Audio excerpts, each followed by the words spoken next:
तो जैसा कि अभी मैंने बताया, थोड़ा ध्यान से सुनेंगे, पूरे पूरी क्या करूंगा। मुगल वंश चल रहा हमारा और दूसरे शासक थे इसके हुमायूं। हुमायूं का जन्म 1508 ईस्वी में हुआ। ये सबसे पहले याद होनी चाहिए। देखो मैं आपको बता रहा हूँ, ये जो है एसएससी वगैरह कई बार ऐसे क्वेश्चन पुट अप हो चुके हैं एग्जाम में, मैं उनको भी देखते हुए बता रहा हूँ। यानी कि अवधि के अलावा भी इनका जन्म भी आप याद रखेंगे, अच्छी तरीके से देख लें। क्लियर? 1508 में इनका जन्म हुआ। इनका मूल नाम था नासिरुद्दीन महमूद। इनका मूल नाम था नासिरुद्दीन महमूद और इनका उपनाम था, बहुत ध्यान से देखेंगे, हुमायूं, जिसे हम पढ़ रहे हैं। इनकी माता का नाम माहम बेगम और पिता का नाम था, जो कि बाबर इनके पिता थे, तो याद रखना बाबर। बाबर के 4 पुत्र थे, हुमायूं, अस्करी, कामरान और हिंदाल। ये पूछे जा सकते हैं, कभी भी याद रखें। बाबर ने अपनी मृत्यु से पहले ही अपने पुत्र हुमायूं को, मतलब कि चारों में जो सबसे बड़े थे, उनको उत्तराधिकारी नियुक्त कर दिया था। ये बात हमेशा याद रखें। क्लियर? जब उत्तराधिकारी नियुक्त कर दिया था तो ये जो आपके हुमायूं थे, इनके समय में बहुत बड़ा इनके सामने एक बहुत बड़ा साम्राज्य इनके सामने था। बहुत अच्छी तरीके से सुनना है एक स्टेप को। लेकिन ये था कि साम्राज्य जो था उसको व्यवस्थित करना बहुत जरूरी था। यानी कि उन्हें जो साम्राज्य मिला एक अपने पिताजी का, हुमायूं को, तो वो व्यवस्थित नहीं था, क्योंकि अधिकतर समय क्या था कि बाबर का युद्धों में चला गया, तो इसलिए वो विजित राज्य को व्यवस्थित रूप नहीं दे सके। बहुत अच्छी तरीके से सुनना है। तो पहली समस्या इनके सामने थी कि एक तो जो व्यवस्थित राज्यों को, विजित राज्यों को व्यवस्थित करना, दूसरा उस समय जो जनता थी वहां की, इंडिया की जो जनता थी उस समय, अब चूंकि उससे पहले, बाबर से पहले वहां पर अफगानों का शासन था, वही सीधी सी बात है।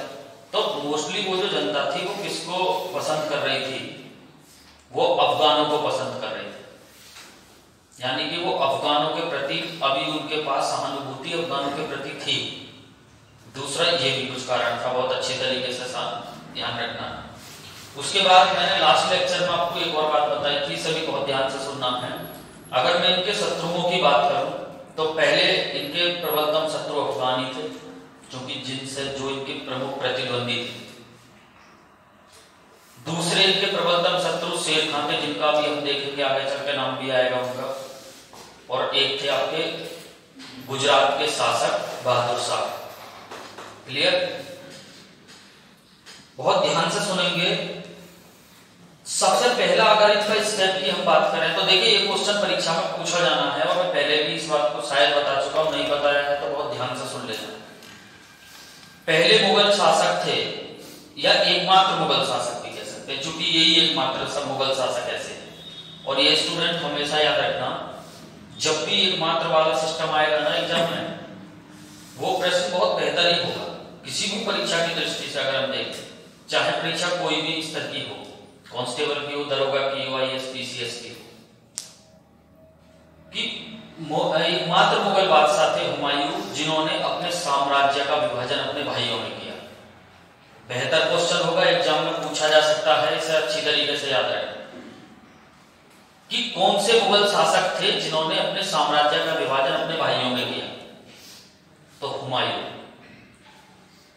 एक एक बिंदु को बस ध्यान से सुनना है। क्लियर? और ये क्यों किया था विभाजन? अगर इस बात की भी अगर हम इस बारे में, इस पॉइंट को भी अगर हम देखें तो स्टूडेंट बाबर के कहने पर, यानी कि पिता उनके ऐसा कह के गए थे, तब किया था। तो बेहतर क्वेश्चन है, दोनों को अच्छी तरीके से याद रखें, क्योंकि कथन बेस आधारित क्वेश्चन जब कई बार हायर लेवल का एग्जाम दोगे उसमें पूछे जाते हैं कि एकमात्र मुगल बादशाह, ऐसा दे देगा। जरा ध्यान से सुनेंगे, दिए गए कथनों पर विचार कीजिए।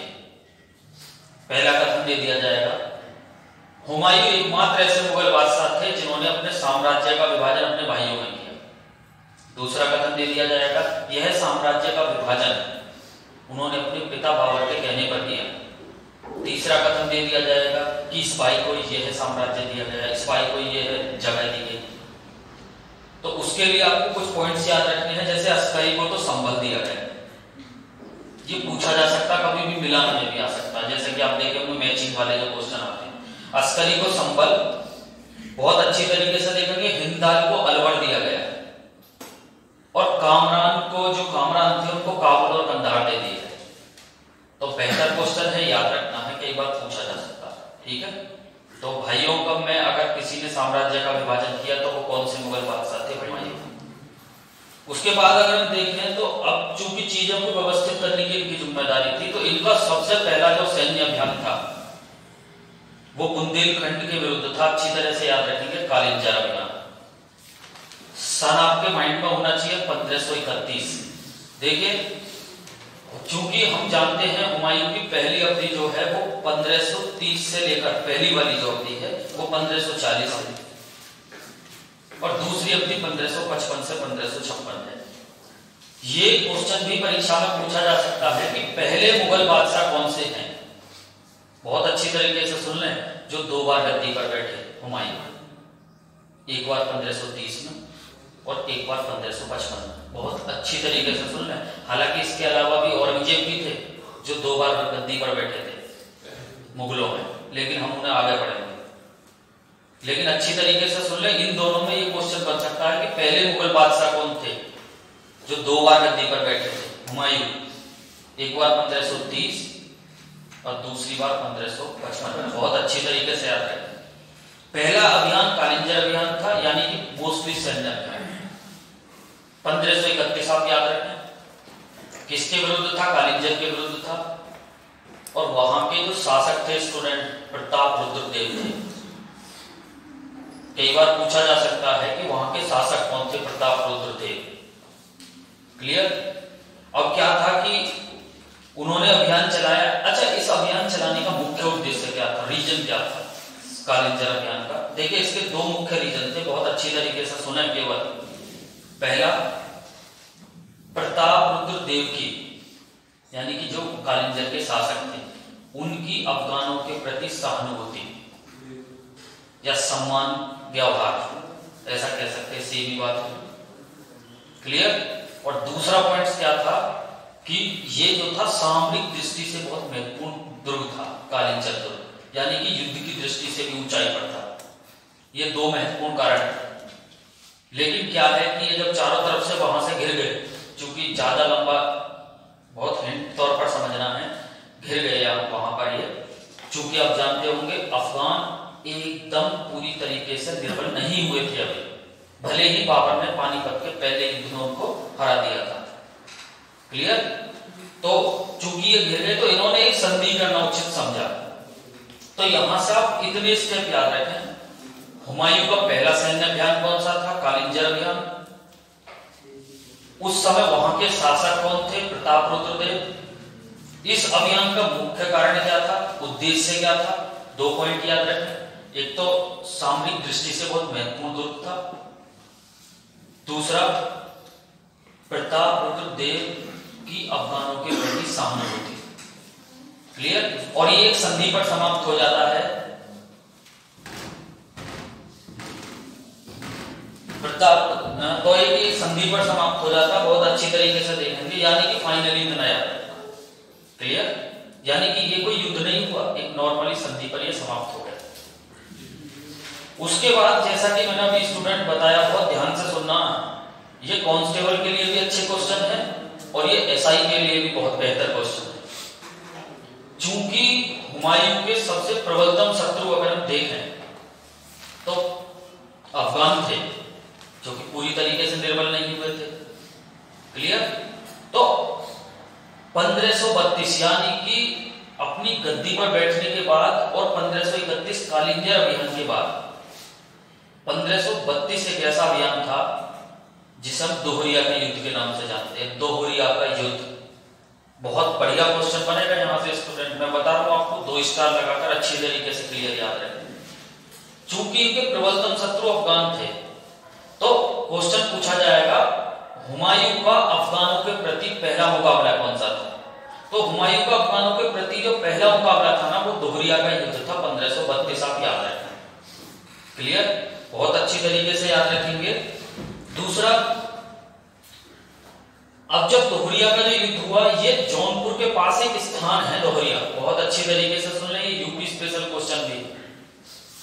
जौनपुर के पास एक स्थान है दोहरिया, वहां हुआ, और वहां का जो शासक था, बहुत ध्यान से सुनिए, चूंकि भाई मुगलों का तो अधिकार पहले से ही हो चुका था बाबर के समय से ही, तो वहां मुगल जो प्रशासक थे उनका नाम था जुनैद बरलास। बहुत अच्छी तरीके से याद रखें, मैं एक नाम बता रहा हूं, इसे पुनः सुने एक बार।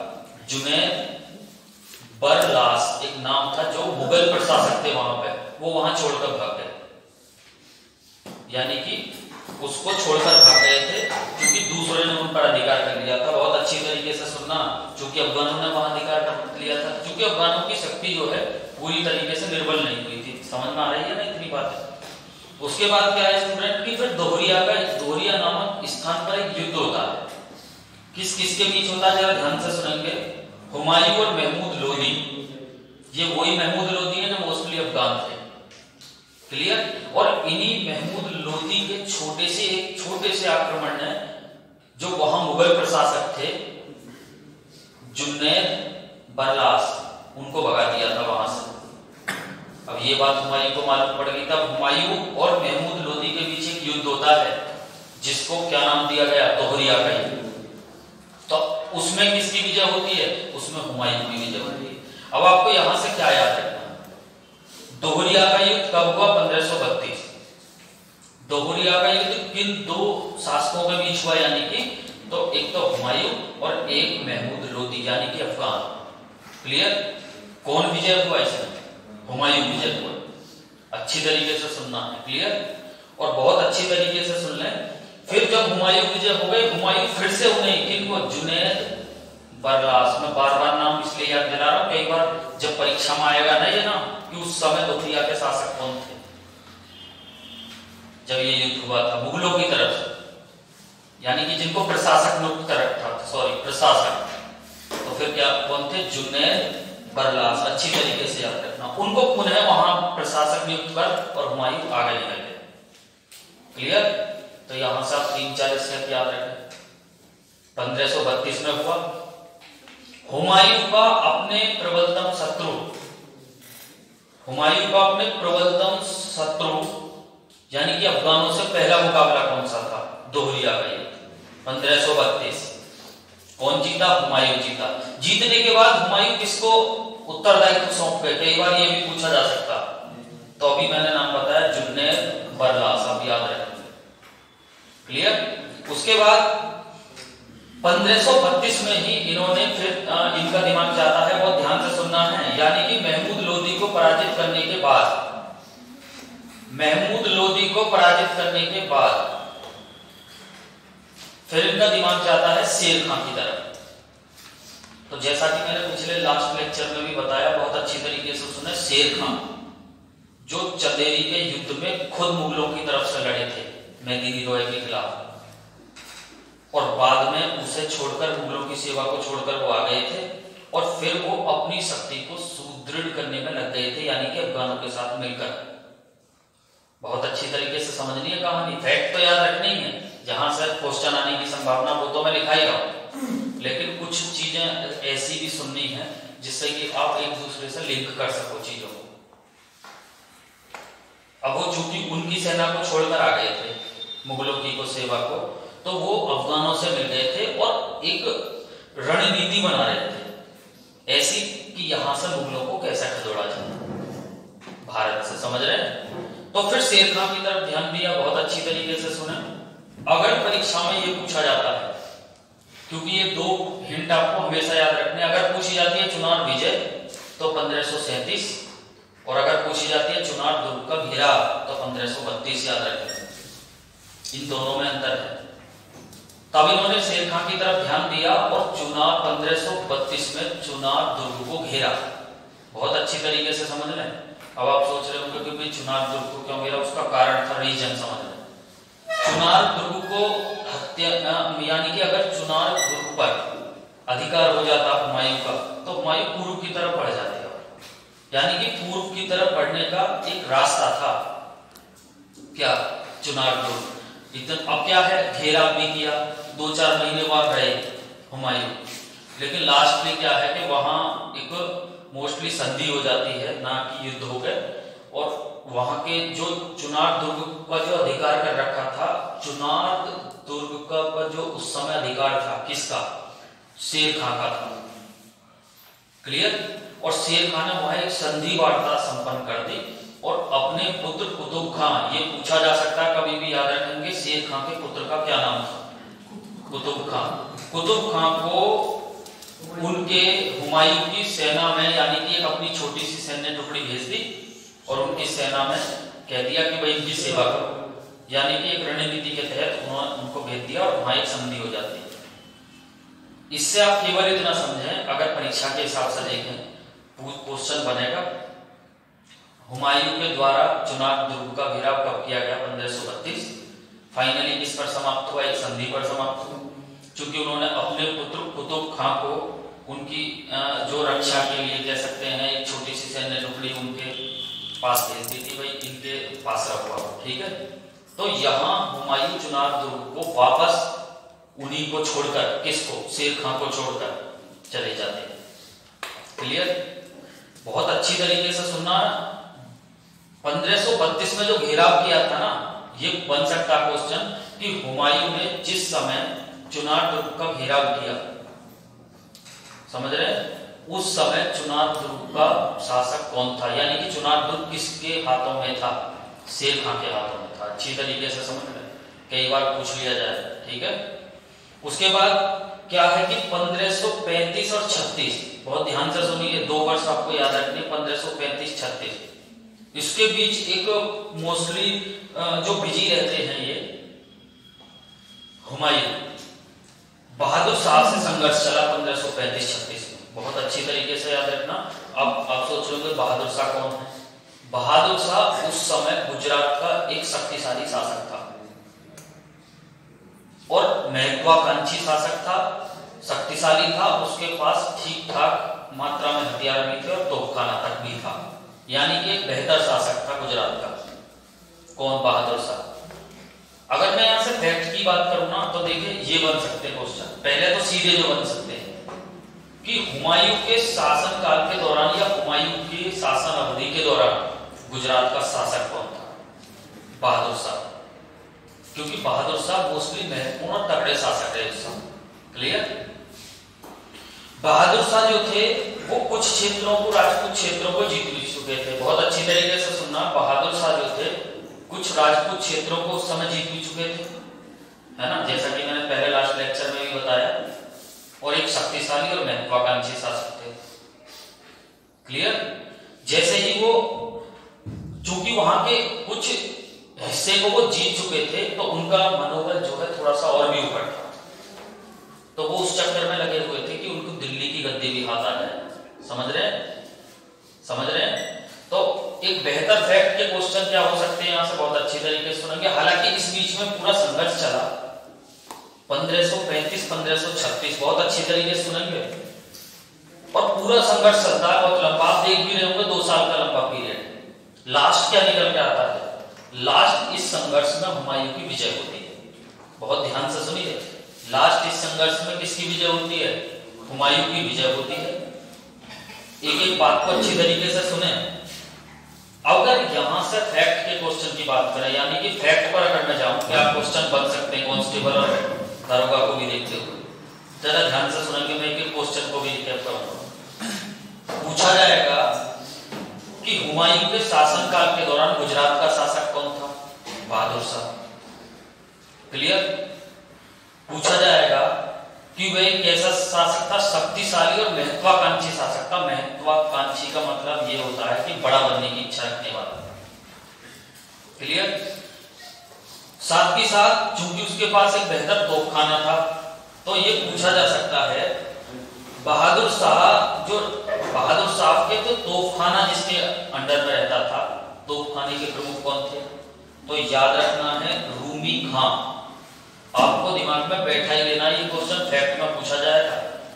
कि कैसे पूछा जाएगा, जरा ध्यान से सुने। कि हुमायूं के शासनकाल, हुमायूं के और बहादुर शाह के संघर्ष के समय 1535-36 यानी संघर्ष के समय बहादुर शाह के तोपखाना, बहादुर शाह का जो तोपखाना था वो उसे कौन संभाल रहा था? रूमी खान। बहुत अच्छी तरीके से समझना। और मैं यह बात आपको बता ही चुका, फाइनली इस बहुत बड़े संघर्ष में किसकी विजय होती है? हुमायूं की। तो यहां से इतना ही याद रखें कि हुमायूं और बहादुर शाह के बीच संघर्ष चला। कब तक चला? 1535-36 में चला। किसकी विजय हुई? हुमायूं की विजय हुई। बस इतना याद रखना। क्लियर है क्या? अब जब यहां से विजय हो जाती है, स्टूडेंट बहुत ध्यान से सुनना है, जब यहां से विजय हो जाती है तो लास्ट फिर क्या था? फिर आ जाती है आपके 1537। बहुत ध्यान से सुनेंगे। कितना? 1537। क्लियर है? जैसा कि मैंने लास्ट लेक्चर में भी बताया, मैं पुनः इस बारे में इसलिए बता रहा हूं ताकि जब आप एग्जाम हॉल में बैठे हो ना तो ये गलती ना हो। चुनार दुर्ग का घेरा 1532 है, चुनार विजय जो है वो 1537 है। ये बात माइंड में हो नहीं होना चाहिए। यानी कि अब की बार फिर से हुमायूं सतर्क होने के बाद, क्योंकि अब की बार ऐसी गलती नहीं करने वाले थे हुमायूं, और उन्होंने 1537 में, बहुत ध्यान से सुनिए, 1537 में चुनार दुर्ग को जीत लिया। बहुत अच्छी तरीके से समझना। यानी कि उन्होंने 1537 में चुनार दुर्ग को जीत लिया। चूंकि मैं पहले ही इस बात को बता चुका था, चुनार दुर्ग भी महत्वपूर्ण था सामरिक दृष्टि के हिसाब से भी और पूर्व जाने के हिसाब से भी। यानी कि पूर्व में विस्तार तभी हो सकता था जब चुनार दुर्ग को जीत लिया जाता। समझ रहे हैं? तो यहां तक मेरे हिसाब से बात एकदम स्पष्ट हो जानी चाहिए। उसके बाद आप देखेंगे बंगाल विजय। ये इनके फैक्ट हैं जो याद रखने हैं। तो बंगाल विजय जस्ट चुनार विजय के बाद है। यानी कि इतना याद रखें आप, बंगाल विजय 1538। क्लियर? बंगाल विजय 1538। और बंगाल विजय जो हुई ना इनकी, वहां भी अच्छा खासा सैन्य अभियान चला हुमायूं का।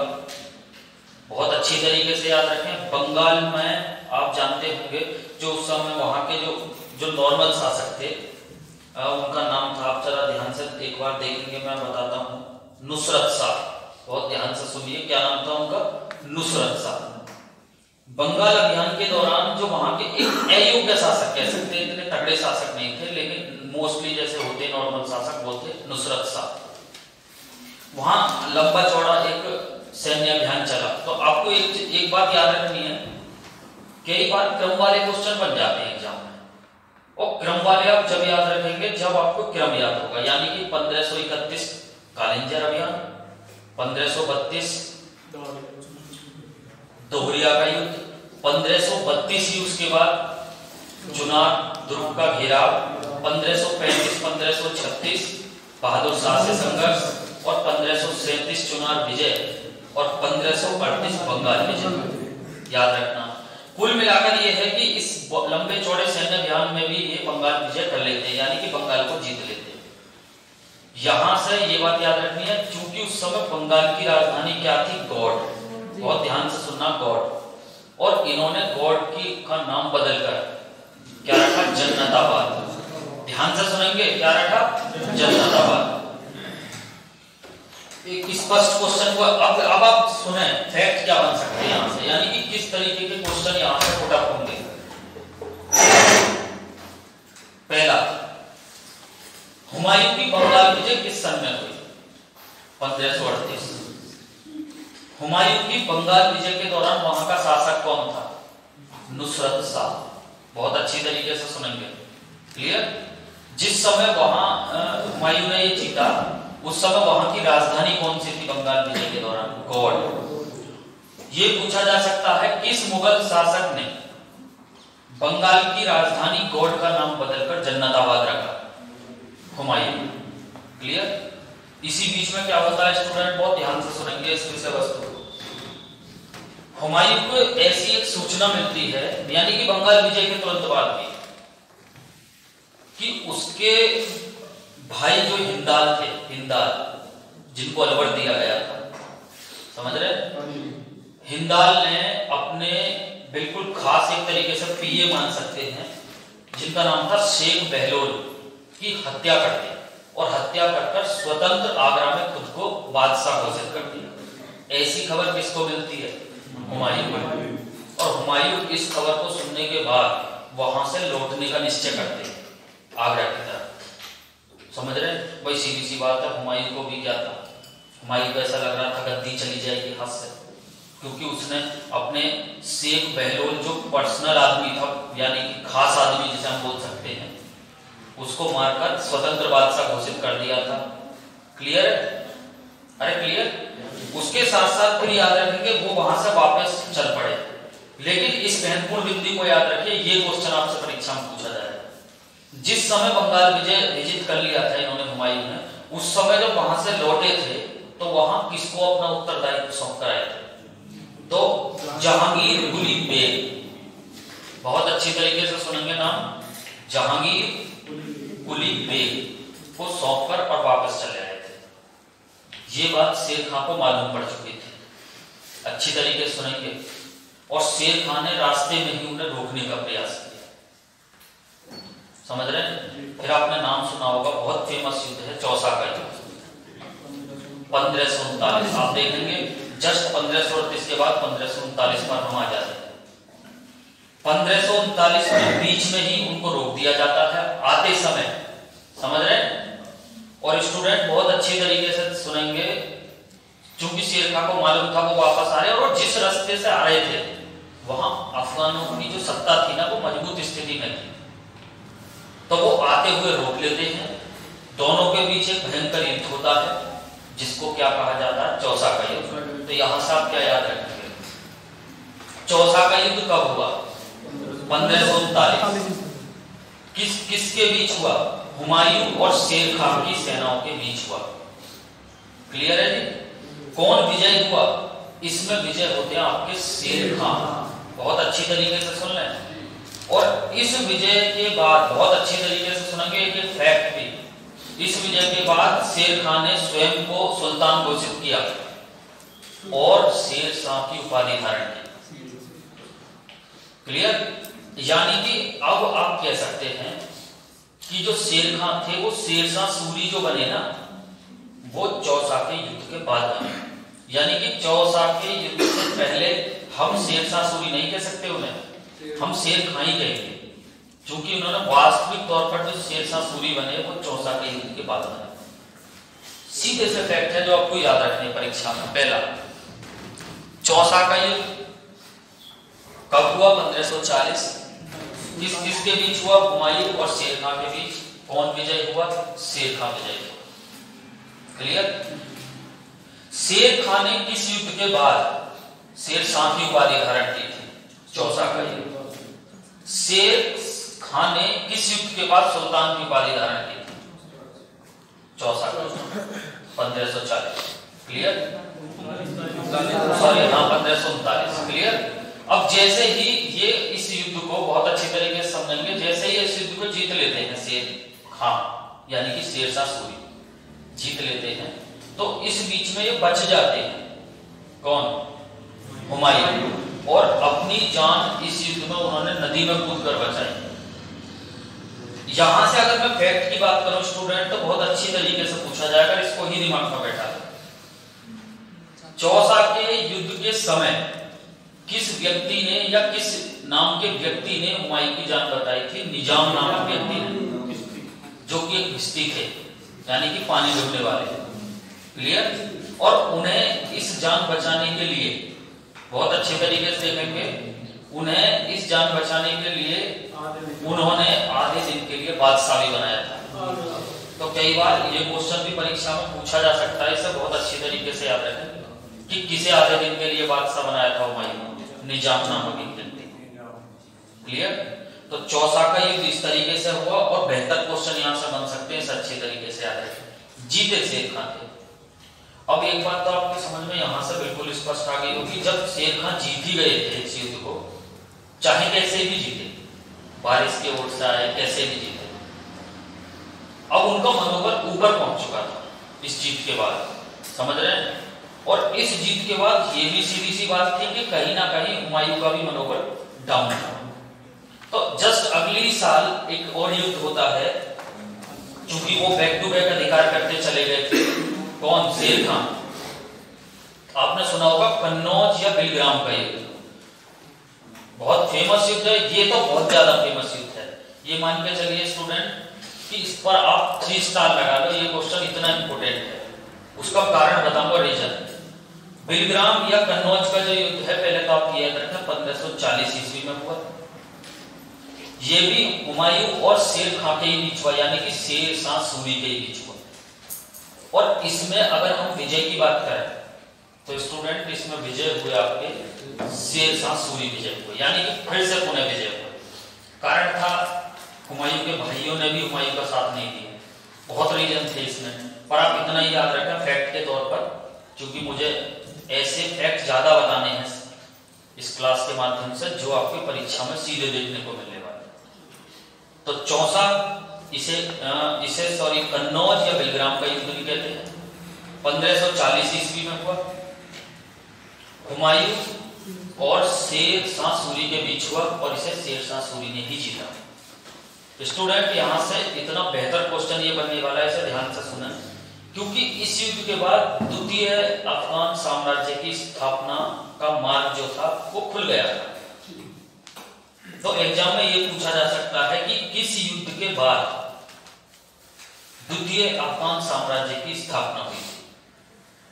कन्नौज या बिलग्राम का युद्ध के बाद? द्वितीय अफगान साम्राज्य की स्थापना किसके द्वारा की गई थी? शेर शाह सूरी के द्वारा। ये क्लियर हो जाना चाहिए।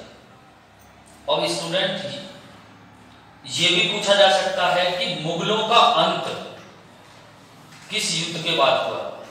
तो कन्नौज या बिलग्राम के युद्ध के बाद, क्योंकि मुगलों की स्थापना भले ही 1526 में हुई थी, पानीपत की पहली लड़ाई के बाद, लेकिन उनका अंत भी तुरंत ही कुछ समय बाद ही हो गया था इस युद्ध के बाद, यानी कि कन्नौज या फिर बिलग्राम के युद्ध के बाद। क्लियर? तो यहां से आप देख रहे होंगे, तो यहां से कम भी उस तथ्य को भी लिंक करके याद रखें। अगर एग्जाम में पूछा जाता प्रथम अफगान साम्राज्य की स्थापना कब हुई, तो प्रथम अफगान साम्राज्य की स्थापना तो 1451 में हुई थी, जो बहलोल लोदी ने की, लोदी वंश की स्थापना करके, जैसा कि हमने लास्ट लेक्चर में भी पढ़ा। क्लियर?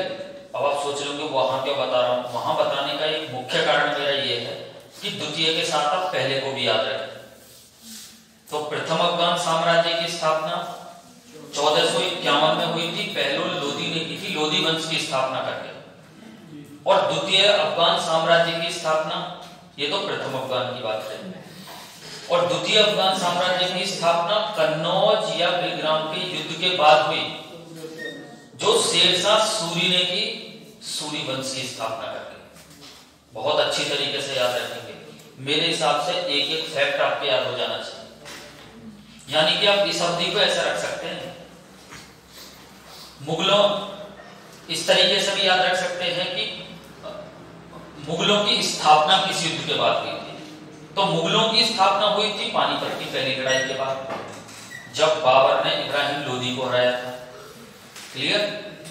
मुगलों का स्टार्टिंग में, यानी कि बीच में मुगलों का अंत भी तो हुआ है यहाँ पे। तो अगर कभी ये क्वेश्चन बन जाए कि मुगलों का अंत कब हुआ, यानी कि मुगलों का अंत कब हुआ, तो मुगलों का अंत 1540 में ही हो गया था।